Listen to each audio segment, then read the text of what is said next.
"Mom, you're in the wrong seat.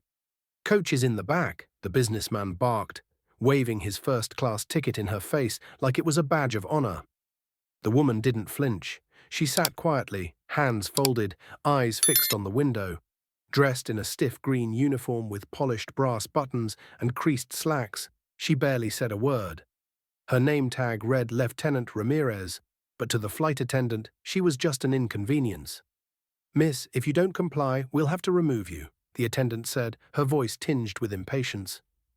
Other passengers leaned in, their eyes curious, some shaking their heads. A woman from across the aisle mumbled, "These people always try to sneak up here." Still, Ramirez didn't move. She reached into her breast pocket and calmly handed over a folded boarding pass.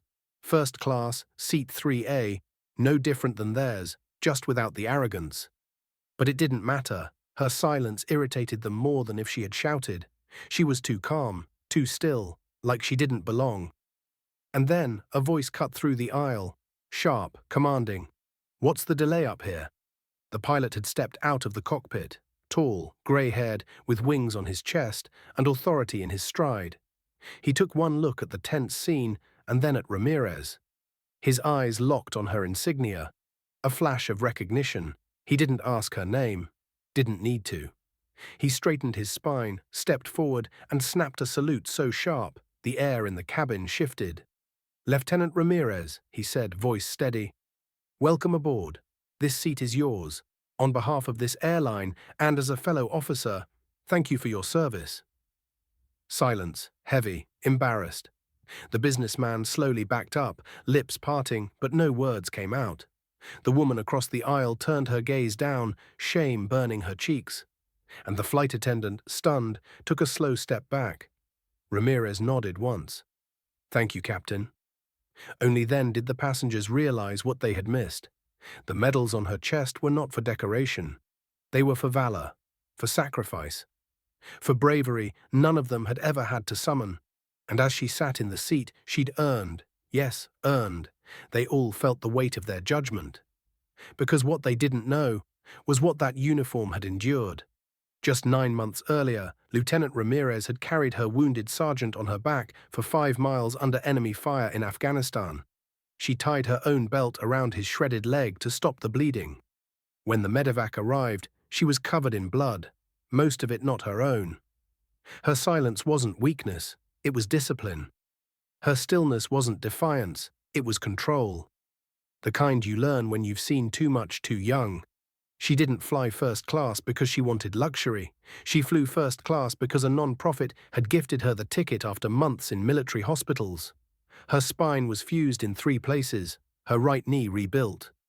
Sitting in a cramped coach seat wasn't just uncomfortable, it was torture. But none of that mattered to the people who judged her in seconds. Until the pilot saluted her. That single gesture changed the cabin. A ripple of realization swept through the rows. Conversations quieted, eyes turned inward, and slowly, awkwardly, people began to nod at her. A man 2 rows back whispered, "Thank you." A woman with tears in her eyes reached across the aisle to squeeze her hand. The pilot didn't move. He stood tall, looking directly at the man who had tried to remove her. We do not judge our heroes by their volume, or their skin, or their silence. We judge them by their sacrifice. Let this flight be a lesson in respect.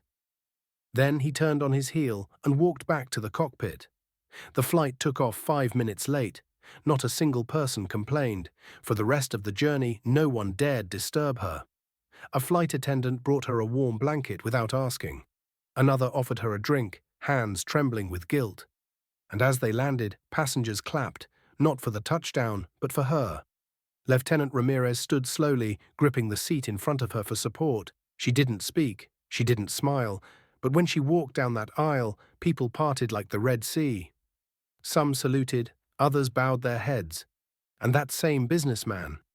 He stepped aside, red-faced, and whispered, "I'm sorry." She paused, looked him in the eye.